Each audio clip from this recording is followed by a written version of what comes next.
नमस्कार, मी कविता कुलकर्णी.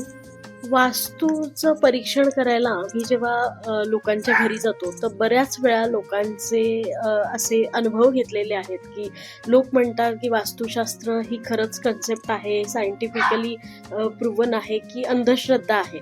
आम्ही नाही मानत वगैरे असे असे प्रश्न लोकं विचारतात किंवा अशा गोष्टी लोकं त्यांच्या बोलण्यातून मांडतात. तर त्यासाठीचा आजचा हा व्हिडिओ करण्याचा खटाटोप मी करते आहे, की वास्तू नक्की काय आहे? कोणतंही घर, इमारत किंवा मंदिर बांधताना पाळायचे नियम म्हणजे वास्तू आहे. इमारत कशी बांधावी, खोल्यांचं नियोजन कसं करावं, जागेचा योग्य वापर कसा करावा, हे जाणून घेणं म्हणजे वास्तू आहे मला असं वाटतं. दुसरी गोष्ट म्हणजे वास्तू म्हणजे कुठलाही चमत्कार किंवा अंधश्रद्धा नाहीये, तर ते एक प्रॉपर सायन्स आहे. बिल्डिंग प्लॅनिंग आणि डिझाईनशी संबंधित नियम पाळून केलेलं शास्त्र आहे एक प्रकारे. त्यामुळे वास्तू ही कुठल्याही प्रकारची अंधश्रद्धा नाही. तर वास्तू हे प्युअरली सायंटिफिक सायन्स आहे आणि त्या पद्धतीने जर आपण आपली वास्तू बांधली तर नक्कीच त्याचा वापर होतो.